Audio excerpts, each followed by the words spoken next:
but de l'écriture est d'atteindre tout le monde, prêcher aux hommes, pour que les hommes connaissent effectivement celui dont je vous ai parlé en premier. D'accord? Il s'est révélé dans le document et par le document de la révélation. D'accord? Alors, il est évident, il est dit que toute l'écriture, en fait, Timothée 3,7, toute l'écriture est inspirée de Dieu et utile pour convaincre, pour corriger, pour instruire dans la justice et pourquoi? Afin que l'homme de Dieu soit accompli, qu'il soit propre à tout bonheur. D'accord? Donc, c'est pas n'importe quoi. Pas pour n'importe quoi. Mais c'est pour tout le monde, tous ceux qui veulent y mettre le nez, n'est-ce pas? Et fixer les yeux dans les Écritures. Et bien, voilà, donc c'est pour leur instruction. Alors, maintenant, je dis pourquoi. Je répète, afin que l'homme de Dieu soit accompli, qu'il soit propre à tout bonheur. Autrement dit, c'est pour quand même une sorte de formation de l'homme. D'accord? Non seulement qu'il reconnaisse, mais qu'il accepte et puis qu'il cherche le Dieu. D'accord? Les Écritures sont là pour ça, puisque Dieu s'est révélé. Et cette révélation, c'est le. Bon, c'est donc le document de la révélation, la Bible, c'est là-dedans que Dieu. C'est le seul livre qui date de Vétuchéla, qui va donc nous donner ces enseignements-là. D'accord? Et maintenant, qu'est-ce que cela signifie? Il est dit, ce que je répète, l'écriture est inspirée de Dieu pour enseigner. Donc, pour enseigner quoi? Pour enseigner quoi? Pour convaincre de doctrine fausse, mais aussi de la doctrine biblique, qui est véritable, la vérité, qui nous révèle la vérité. Ou on ne croit pas. C'est une question, tout ça est une question de foi. Et alors, j'aimerais bien, alors, pour corriger des mauvaises conduites, etc., instruire dans la justice pour avoir la bonne conduite. Mais j'aimerais, j'ai cité tout ça entre une parenthèse, 2 Timothée 4, 1.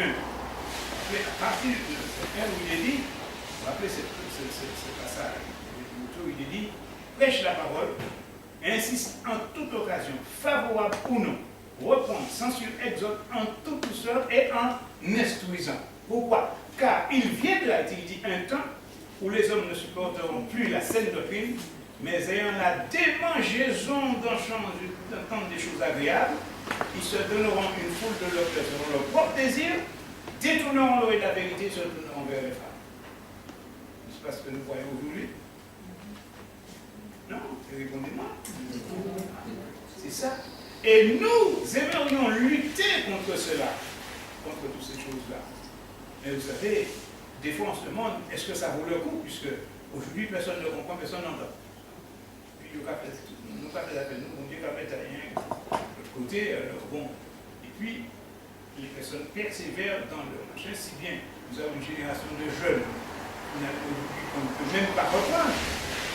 Excusez-moi, ils sont déraillés. C'est sortir des rails. Et pour les y remettre, c'est un problème. C'est un problème. Pourquoi? Parce qu'il y a tout l'entourage. Nos enfants, nous avons pour les éduquer chez nous selon des principes bibliques. Et même des gens qui ne sont pas bibliques, il y a des gens qui sont très sérieux avec leurs enfants, des familles, etc. Mais au contact des autres, même plus au lycée, même plus au campus, cité universitaire, mais maintenant dès la primaire, ils sont déjà partis. Et puis, il y a des pions que Satan, c'est pas Satan, c'est pas là, mais que l'adversaire de Dieu a déjà placé pour pouvoir les y empêcher. Parce qu'il entraîne une marée humaine aujourd'hui à se détourner des principes, je dirais, normaux de la vie. Et puis en plus, nous savons, excusez-moi, je ne veux pas en parler, Nous avons à la tête de la France un antichrist. Ah oui. Nous-mêmes, nous les Français, nous avons placé un antichrist à la tête, n'est-ce pas, de notre pays. Tout le monde a bien rangé, mais tout le monde votait pour le changement. Et frère, vous savez que en dehors de Dieu, il n'y a pas de changement. Quel est le changement que Dieu nous demande? Quel est le changement que Dieu nous demande? Le cœur. Changement de cœur. Changement d'attitude. Tu vois? Parce qu'on appelle, c'est la conversion, la convertere ad dominum Deum tuum. Reviens au Seigneur ton Dieu. D'accord? Le converter, la conversion, qui veut dire changer. Alors, tout le monde a voulu le changement. Parce qu'on pense que le changement était dans un homme. C'est un homme qui est bien coincé là, comme ça. Ah oui? Oui, c'est vrai. Est-ce que ça, c'était pas prévu de cette endroit-là? Ben écoute, tu poses une question, effectivement. Tu poses une question, non, mais la question qu'il a posée n'est pas belle, c'est vrai. Ce n'est pas de la volonté de Dieu, attention, non, ce n'est pas de la volonté de Dieu. Mais Dieu savait. Et c'est pour ça que je dis aux gens, souvent, je n'en ai pas parlé ça, mais je dis souvent une chose. Nous ne pouvons pas empêcher la prophétie de s'accomplir. Puisque ces choses devaient s'accomplir, hein, puisque dans Luc 21, il dit que la confusion sera totale, les hommes ne sauront que faire. Bah, bon, eh bien, ils ne savent pas quoi faire. Bon, mais en fait, Dieu n'est pas l'auteur. D'accord? C'est comme, c'est une parenthèse que je vais refaire. Bon, l'homosexuel, bon, il est homosexuel, il est homo. D'accord? Ça peut faire. Si le gars n'a pas approché la parole de Dieu pour comprendre, il restera homo. Parce qu'il y en a, je connais, mais au beau monde, d'ailleurs, un costaud là, oui, qui aujourd'hui, le gars, il est évangélique, il va à Choco. Ouais, tu le connais. Ils vont des légumes, costauds là, à côté de Rico là. Il ne faut pas nommer son nom. Non, ça va bien à côté de Rico. C'est dit comme un connaît. Non, je ne dis pas non. Mais, ça n'était un fervent, tu vois. Aujourd'hui, il ne veut plus en entendre parler. Le gars a connu la parole, il ne veut plus en entendre parler. Et il ne faut pas aller lui parler parce qu'on veut c'est pas un homme, il a compris. D'accord? Alors, c'est pour vous dire que, en fait, je dis bien aux gens, tu vois, que nous ne pouvons pas empêcher la prophétie de s'accomplir. Mais il ne faille pas que ce soit par nous, que nous qui sommes chrétiens, qui nous disons chrétiens, tu vois, eh bien, que nous aidions, n'est-ce pas, à l'accomplissement de la prophétie. Parce que l'homosexualité, ça dure depuis longtemps. Vous vous rappelez l'histoire de Sodome et Gomorrhe, Genèse 18, Genèse 19, d'accord? Mais il est dit grands et petits étaient dans l'affaire. Grands et petits.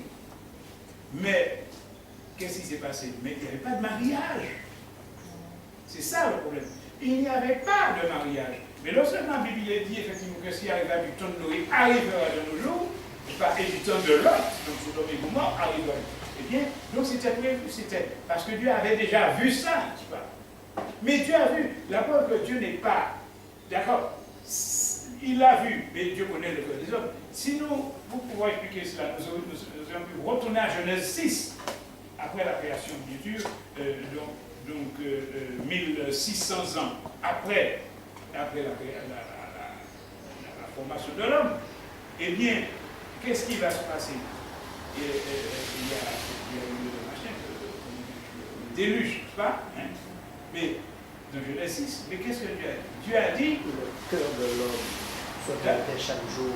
Non, mais avant, il a dit que Dieu a vu que la méchanceté des hommes était grande sur la terre. Dieu a vu que, Dieu vit, c'est simple, n'est-ce pas, que la méchanceté des hommes était grande sur la terre. Et Dieu a dit, mon esprit ne restera pas toujours dans l'homme, car l'homme n'est que chair. Cela veut dire ce que ça veut dire. L'homme n'est que chair. Parce que l'homme marche selon la chair, n'est-ce pas? D'accord? Effectivement, pas par l'esprit, pas selon l'esprit, mais selon la chair. Bien sûr, nous comprenons que nous sommes tirés de la planète Terre, du sol de la planète Terre. Nous avons une partie terre à terre, d'accord?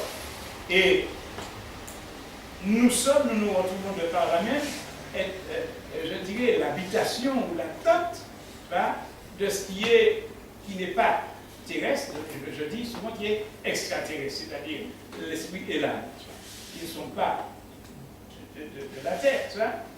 Et finalement, puisque nous disons bien que nous sommes tridimensionnellement créés, d'accord? Esprit, âme et corps, d'accord? Les deux premiers éléments, ne sont pas distincts.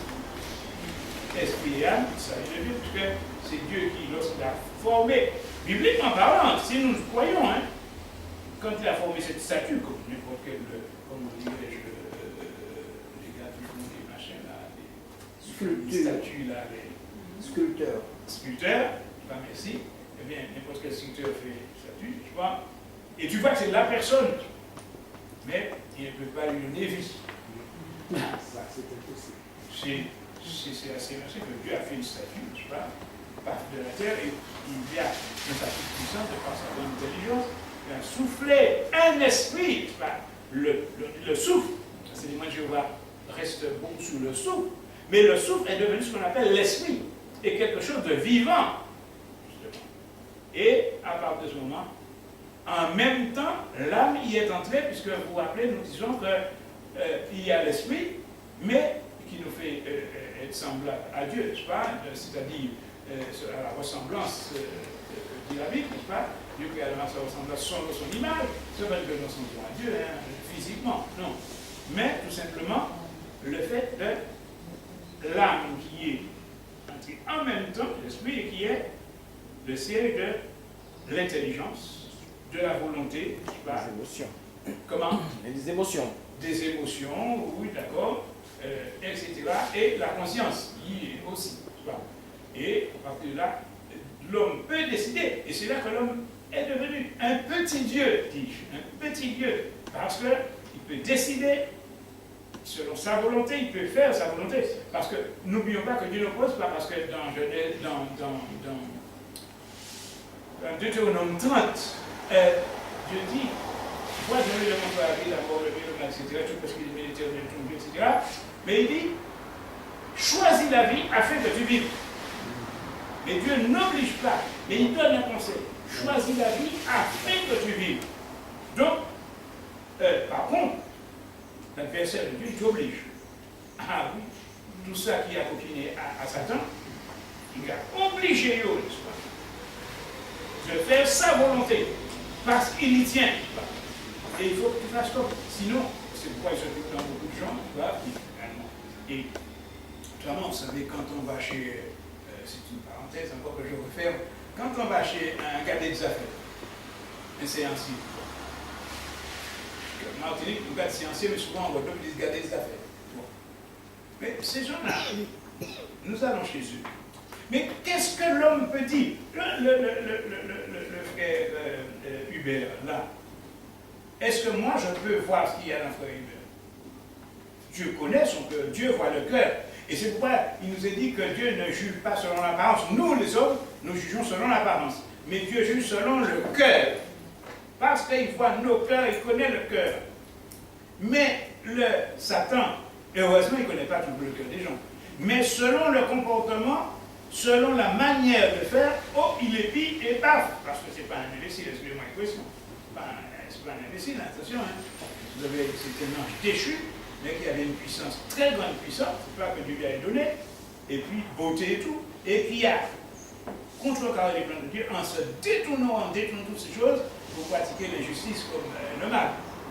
Alors, il est évident que lui, bon ben, qu'est-ce que le séancier là, il a fait?